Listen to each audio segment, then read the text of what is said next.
Bienvenue dans votre nouvel épisode de Pensée Vagabonde, présenté par Zubidamina, Zoubidamin. Pas moi qui ai complètement oublié la...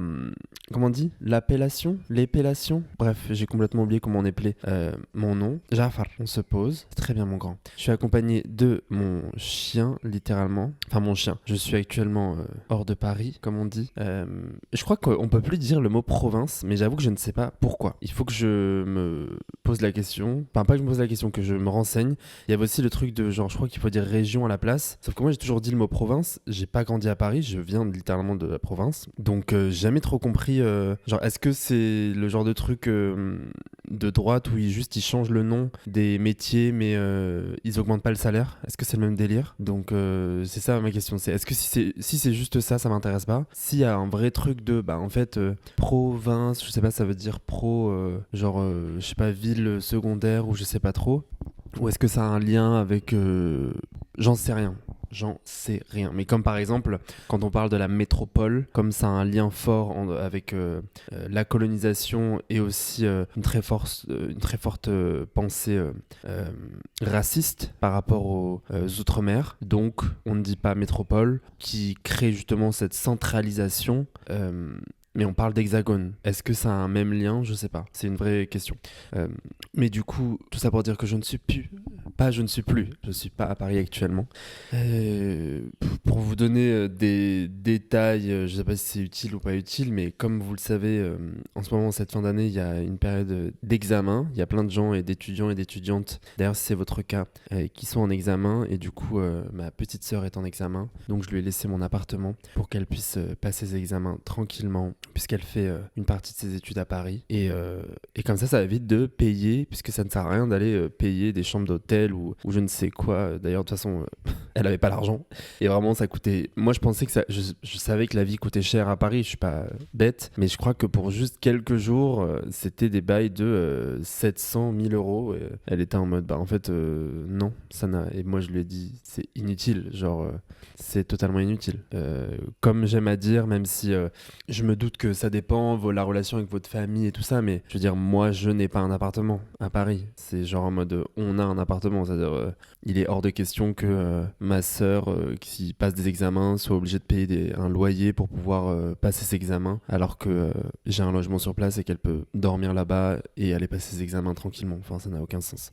Mais après, voilà, je juge pas, je sais que dans chaque famille, les relations sont différentes, mais moi, ma relation avec ma sœur, elle est comme ça, donc ça servait à rien qu'elle paye quoi que ce soit.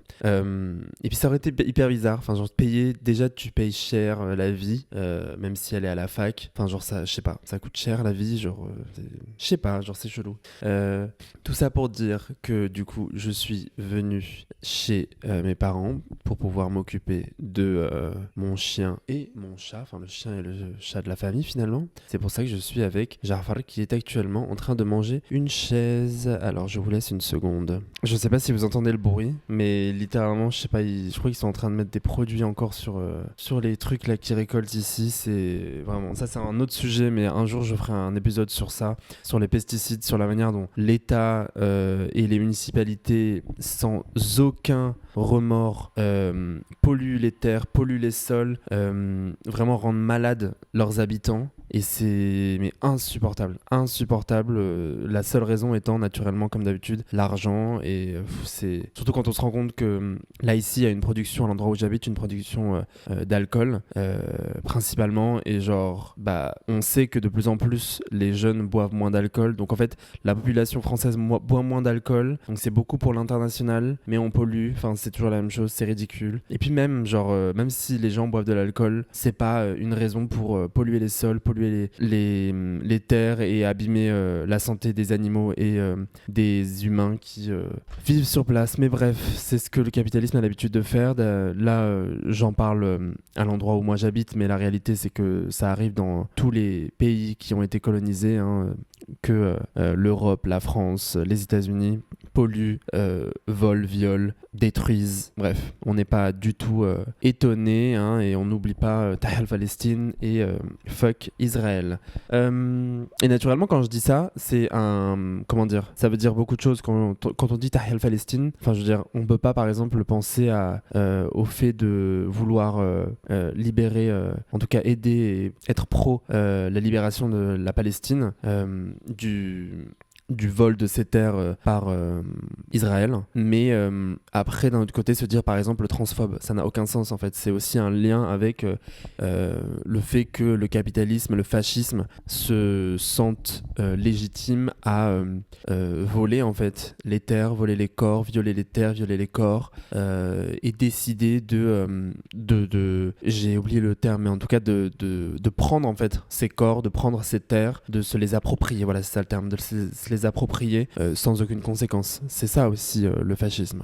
En tout cas, ce dont je voulais vous parler aujourd'hui, c'est un truc qui n'a rien à voir, mais qui est un peu en lien, pas du tout, je ne crois pas, j'en sais rien. C'est plus une question de communication et de liberté. C'est juste qu'il m'est arrivé un truc un peu cool récemment, c'est que je côtoie un homme. Je côtoie un homme avec qui c'est cool et cool, tranquillement, enfin voilà, c'est rien de spécial, rien de on va se marier ou je sais pas quoi, on se détend. Mais il m'est arrivé un truc cool récemment, c'est que un jour on s'est vu et on a eu une relation sexuelle. Et en fait, juste genre, à un moment il m'a demandé dans l'acte, mais de manière un petit peu genre cool et pas, c'était pas oppressif ou quoi que ce soit, juste genre en mode est-ce que tu prends du plaisir, est-ce que, enfin voilà, comment je me sentais, et j'ai dit que je prenais du plaisir alors que c'était pas le cas.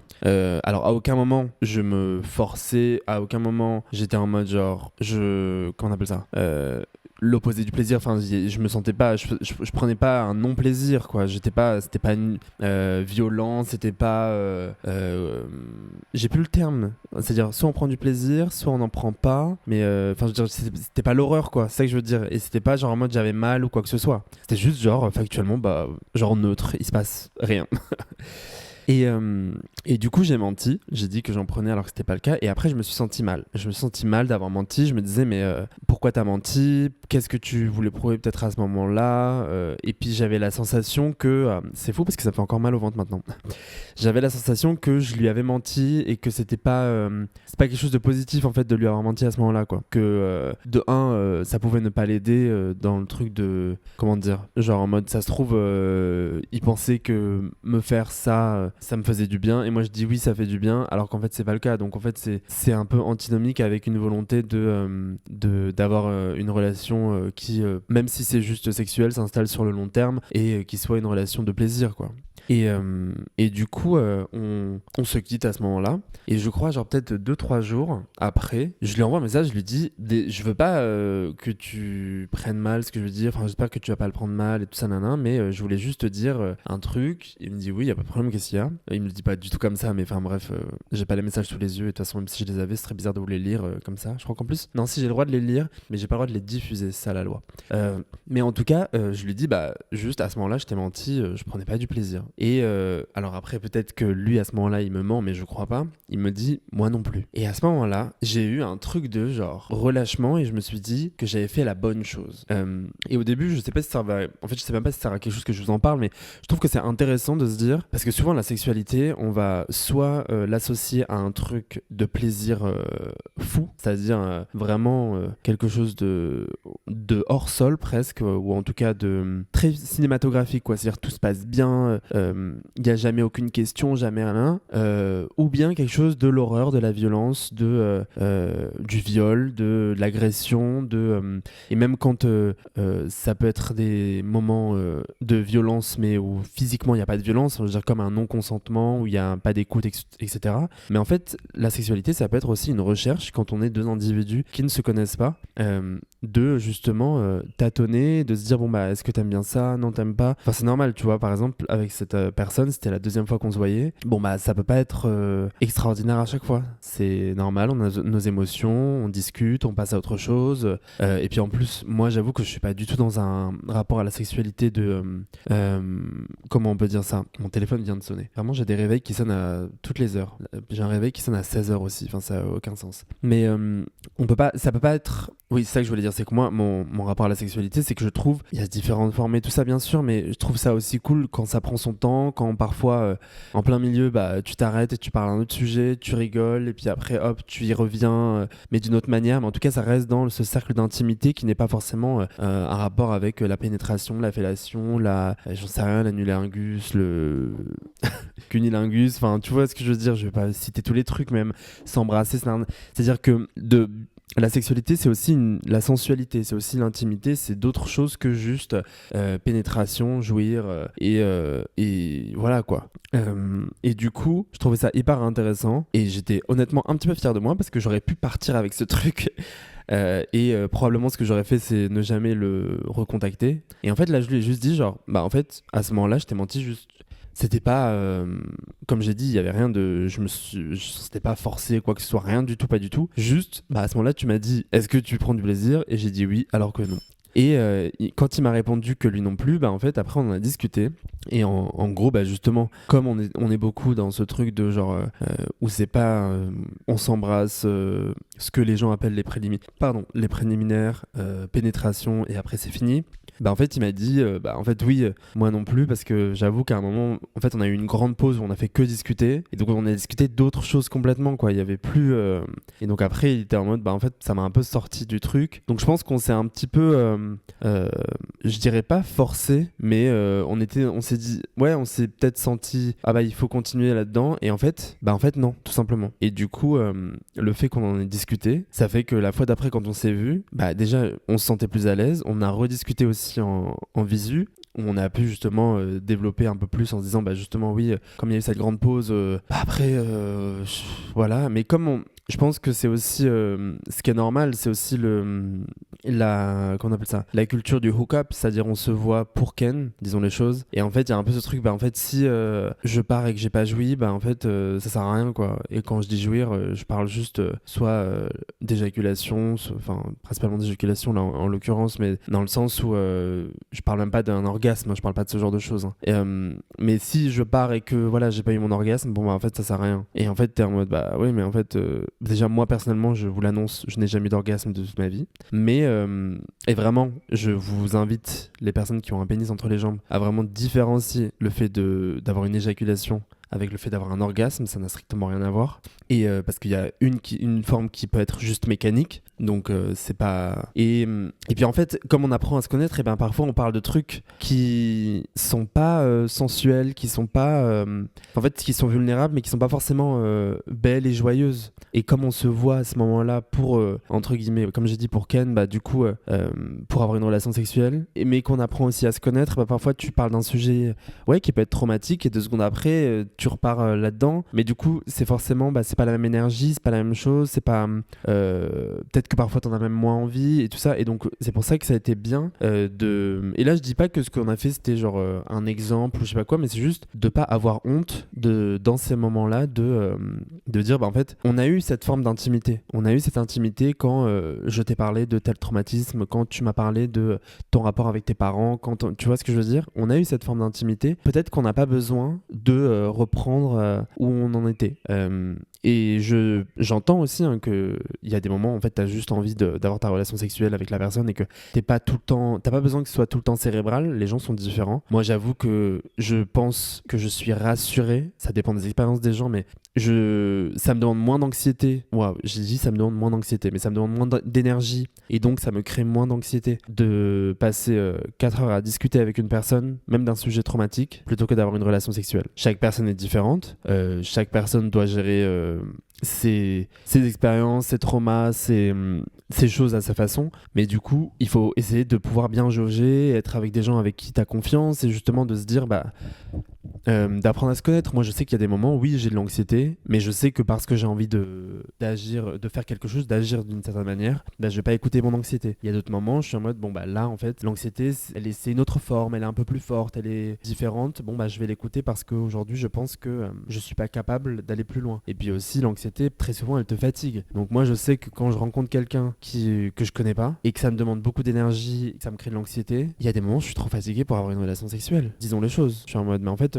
ça m'a demandé tellement d'énergie pour arriver devant toi. Donc là, en fait, j'ai même boire un café, j'ai pas envie. J'ai juste envie de faire demi-tour et de rentrer chez moi. Et c'est souvent, pour être très honnête, soit souvent c'est ce que je fais, soit souvent ça n'a pas lieu et je suis un peu en mode, ok, bon, les choses ont l'air de s'aligner quand même. Mais du coup, voilà, c'était juste, je pense que c'est vraiment, même si c'est débile et c'est vraiment du b.a.-ba, c'est, comme on dit, enfoncer des portes ouvertes. La communication, mais je trouve que c'est important même d'essayer de pas de redéconstruire, on va arrêter de déconstruire, mais de revisualiser l'intimité qui soit que c'est pas juste un rapport avec la sexualité. L'intimité, ça peut être vraiment rencontrer quelqu'un et passer 1 heure à parler d'un truc qui nous intéresse, d'apprendre à connaître la personne et que ça permet justement de se rapprocher, d'avoir des meilleures relations, peu importe la forme de la relation qu'on a avec la personne. Et là, en l'occurrence, bah voilà, de jamais avoir honte de dire, bah en fait, juste là, je prends pas de plaisir. Et encore une fois, de pas même quand on réceptionne la chose, je l'entends, ça peut être compliqué parfois quand on a une personne qui dit bah en fait on a couché ensemble la dernière fois, j'ai pas pris de plaisir. Personne n'a envie de se dire ah mais attends, est-ce que j'ai pas bien écouté son consentement, est-ce que la personne s'est sentie forcée, tout ça. Je l'entends, il y a des cas où ça peut être le cas. Moi en l'occurrence, ça n'avait rien à voir, j'en avais envie, mais juste factuellement, bah juste j'ai pas ressenti de plaisir. J'ai passé un très bon moment, mais j'ai pas ressenti de plaisir. Comme on entend par le plaisir un plaisir sexuel, quoi. Mais je pense que c'est très important de pouvoir en discuter, justement, de pas avoir honte de dire ah bah alors qu'est-ce que t'as kiffé, qu'est-ce que t'as pas kiffé, prendre du temps à se rechercher et vraiment de décentrer la relation sexuelle de la pénétration. Parce que, enfin, je suis pas la seule personne à le dire et à le penser, hein, et c'est démontré ce n'est pas forcément l'endroit où les gens le prennent le plus de plaisir. Je connais des gens qui prennent beaucoup de plaisir avec la pénétration. Tant mieux. Il faut trouver la partenaire qui est aussi dans le même train de plaisir, j'ai envie de dire. Mais il y en a beaucoup pour qui c'est pas le cas. Et justement, que ça se joue autour. Que ça peut être le cas, mais seul. Enfin, moi, je sais que par exemple, moi, c'est pas la chose qui va me donner le plus de plaisir. En tout cas, pour que ça ait lieu en plus, peu importe le sens entre guillemets, il me faut un temps d'échauffement entre guillemets. Moi, je me chauffe pas d'un coup. C'est justement parce que comme ça peut me donner beaucoup d'anxiété, bah, je vais avoir tendance à justement avoir du mal au début à démarrer. Ça veut pas dire que j'en ai pas envie, mais juste, voilà, il faut un temps on démarre la voiture comme en hiver. On démarre la voiture et on la laisse se chauffer un petit peu et après on peut rouler. Mais c'est juste, voilà, je pense que c'est important de ne pas... Il y a un côté où, souvent les gens disent qu'il ne faut pas sacraliser le sexe. C'est un peu compliqué. Déjà, l'idée de sacré religieux, bien sûr que je suis contre ça. On n'est pas là pour... je veux dire, c'est aussi, on mélange nos corps de manière... avec consentement et désir mutuel pour prendre aussi du plaisir. On n'est pas juste là pour procréer. Hein. De toute façon, moi, avec cette personne, ce serait compliqué de procréer ensemble, en tout cas.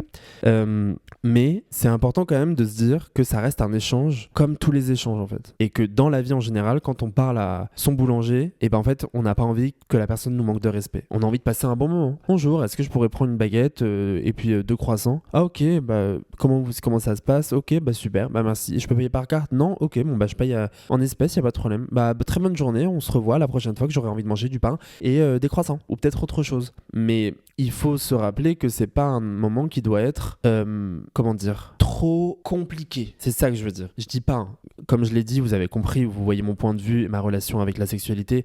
Chaque personne est différente. Parfois c'est plus compliqué, parfois ça l'est moins. Ça dépend des partenaires. Parfois même seul, ça peut être très compliqué. Parfois seul, ça se passe très bien. Avec d'autres, ça se passe pas bien. Enfin bref, c'est chacun son travail et son rapport à son intimité, bien sûr. Mais quand je dis qu'il faut pas le prendre trop au sérieux, c'est qu'en fait, déjà, moi j'ai un truc, je dis souvent ça à mes partenaires. J'aime bien rigoler pendant le sexe. Ça veut pas dire que je rigole à chaque fois, hein, mais c'est une manière de dire, ok, on est là pour s'amuser. On n'est pas là pour passer un mauvais moment. En fait, le but c'est de passer un bon moment, c'est de rigoler, c'est de garder un bon souvenir. Et puis, bon, bah, peut-être qu'on sera pas compatible. Si on n'est pas compatible, c'est pas grave. On se reverra une prochaine fois pour boire un verre. Il y a rien de grave là-dedans. Mais je voulais juste te dire que justement, c'est censé être un lieu d'amusement, un lieu où on va se découvrir. Mais pour se découvrir, il faut avoir un peu de vulnérabilité, il faut accepter l'intimité, il faut passer, il faut un peu s'ouvrir aussi. Et il faut pas justement être trop, que ce soit dans un scénario préécrit, c'est-à-dire, comme j'ai dit, on s'embrasse, on se fait ce que les gens peuvent appeler des préliminaires, pénétration, fin du rapport, jouissance, fin du rapport. Et en plus, très souvent,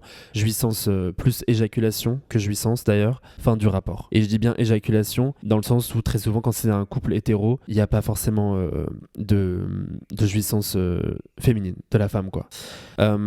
Donc, c'est aussi ça, c'est se rappeler que ça peut se mélanger. Déjà, le scénario, il peut aller dans tous les sens. Qu'à tout moment, on peut s'arrêter et se rhabiller, boire un café et reprendre après. Qu'il n'y a rien de grave. J'entends aussi que la sexualité, c'est beaucoup capitalisé aussi. C'est-à-dire que on se retrouve à telle heure et après, je dois rentrer chez moi parce que le lendemain, il faut que je travaille. J'entends aussi la réalité de l'emploi du temps, la réalité de la vie de chacun et chacune. C'est pour ça que je pense que c'est important. Moi, ma manière de pratiquer, c'est que très souvent, même si c'est pas pour une relation, comme on dit, longue durée, enfin en tout cas une relation amoureuse, et si c'est juste pour s'amuser sexuellement, justement, je préfère des partenaires sur la longue durée. C'est-à-dire qu'on a le temps de se découvrir. On peut se voir une fois et en fait se dire, hop, en fait on n'a pas la pression de se dire, mais en fait si je lui plais pas tout de suite, à tous les coups, il va me virer, il va plus me parler. Déjà, on s'en tape, c'est pas grave, c'est lui qui rate, ou c'est elle qui rate, ou c'est elle qui rate. Mais aussi, ça permet de pas avoir la pression de se dire, il faut absolument que je sois performante maintenant. Non, en fait, il y a aucune question de performance. On s'amuse, on est là pour se découvrir, même parfois on va en faire un petit peu trop, puis parfois on va en faire moins, puis on va rigoler, puis on va se dire, ah mais en fait ici t'es allé titiller tel endroit, ça m'a fait rire, mais en vrai j'ai pas pris de plaisir. Tel endroit, je sais que ça peut t'étonner, mais moi ça me fait beaucoup de plaisir. Est-ce que ça te va, est-ce que ça te va pas? Mais vraiment de rigoler, quoi, d'être dans un truc de juste genre comme je te prépare à manger, qu'est-ce que tu aimes, quoi, d'être dans la générosité, dans l'écoute, et aussi d'être dans l'acceptation de la réelle discussion, ce qui permet de se permettre justement de dire genre en fait par exemple là j'ai pas trop pris de plaisir, et de pas le prendre pour soi, d'être en mode, parce qu'en fait justement c'est généreux je pense de se dire, d'avoir un partenaire, une partenaire qui vient te voir et qui te dit en fait là à ce moment-là vraiment j'ai pas pris de plaisir, mais peut-être si tu fais ça c'est déjà mieux, tu vois. Ou juste j'ai pas pris de plaisir, ah mais comment, enfin pourquoi, est-ce que j'ai fait un truc pas bien? Non, pas forcément, t'as pas fait un truc pas bien, là c'est juste ce moment-là j'étais plus fatigué, j'étais plus stressé, mais donc j'étais pas trop à fond dedans, et puis je t'ai dit que j'étais à fond dedans mais en vrai pas trop, je suis désolé, c'est voilà, j'ai eu l'impression que je devais performer. En fait on est tous aussi dans cette performance du capitalisme, encore une fois du fascisme, donc c'est important aussi de pas s'oublier dans ces moments-là et de se dire genre ok, on peut aussi avoir cette discussion et vraiment être dans l'écoute. On s'entend quand il se passe un truc grave, il faut le dire, il faut le dénoncer, mais quand c'est simplement un rapport de discussion, de découverte de nos corps, de se dire ah mais en fait peut-être que je pensais que j'aimais ça, mais en fait peut-être que je préfère ça.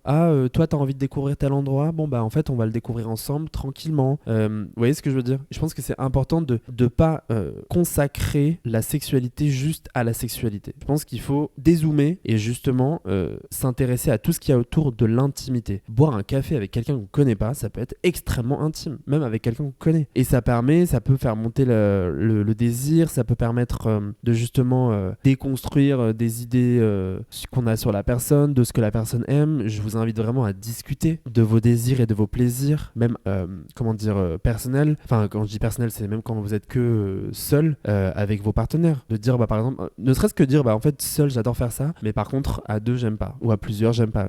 Vous voyez ce que je veux dire? C'est important parce que ça permet justement de dire ah mais tu vois là je kiffe ça, bon j'aimerais bien que tu me le fasses, est-ce que toi ça t'intéresse? C'est ça aussi la sexualité, c'est un partage, c'est pas juste, et je le précise aussi parce que moi je suis une personne queer, que je suis sur des applications notamment Grindr où c'est très consommation. En fait je sais qu'on a grandi dans ces schémas là, mais vraiment le sexe ce n'est pas juste se vider, ça c'est pas du sexe. S'il y a des gens qui écoutent ça, vraiment parfois tu veux juste te vider, ou c'est-à-dire juste t'as besoin de ce truc de te vider, c'est très phallocentré quand même ce que je viens de dire, mais parce qu'on s'entend méchant quand je dis ça, mais même si t'as juste envie de prendre un coup de plaisir, entre guillemets, bah masturbe-toi. Ça peut être juste utile de faire ça et de passer à autre chose, plutôt que d'aller justement peut-être parfois abîmer l'estime de soi de quelqu'un d'autre. En fait, la violence, elle peut être aussi dans ces endroits-là. Elle est pas forcément dans un truc de consentement, ça peut être aussi juste genre, bah là, t'as un peu abîmé mon estime. T'es venu, on a couché ensemble et tu t'es barré et j'ai pas eu de nouvelles. Ça peut être aussi, en fait, c'est une question aussi de respect. Et même quand ça se passe pas,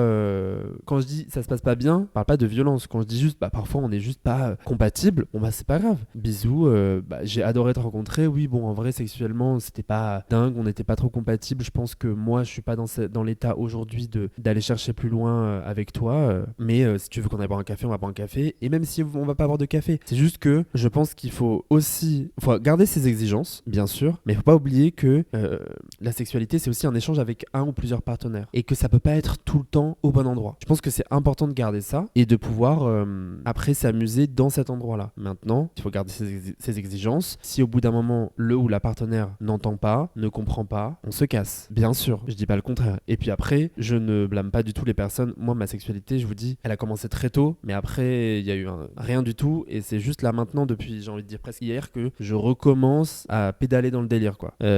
Donc, il faut aussi, vous connaissez aussi vos corps, vos vies, vos expériences. Si tu tombes que sur des partenaires qui font pas attention à ton plaisir, je peux comprendre que même au bout de 10 minutes, tu sors en mode, bon, mon gars, ça fait genre 3 fois que je te dis que là, ça sert à rien. Donc, en fait, on va s'arrêter là et je vais rentrer chez moi. Je l'entends aussi. Mais c'est pour ça, je pense que il faut aussi mais ça, je le dis aussi pour moi, hein, se déconstruire et pas se déconstruire, se détacher de la consommation des applications, de vite maintenant, que on a du désir et on veut l'assouvir tout de suite maintenant. Bah, en fait, non. Genre, peut-être que là, t'as du désir, masturbe-toi. Et puis après, au pire, tu vas sur l'application et tu discutes avec des gens en disant, bah, on va boire un café demain. Tu vois ce que je veux dire? Bref, tout ça pour dire que c'est une expérience qui m'a fait plaisir, qui m'a fait du bien. De me rendre compte que, bah, en fait, discuter avec un partenaire, ça fait du bien, qu'on prend pas toujours du plaisir et que l'intimité, ça peut être hyper sensuel. Et que la sexualité, c'est pas juste toucher le corps, forcément, aller dans la pénétration, enfin voilà, ce genre de choses. Donc, l'intimité, c'est très très très important aussi. Et de pouvoir aussi parfois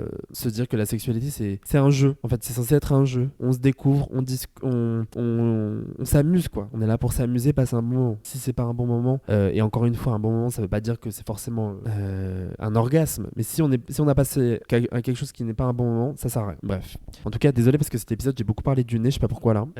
En tout cas, ça m'a fait trop plaisir de vous partager cette expérience. Si vous avez des expériences similaires, n'hésitez pas à les laisser en commentaire.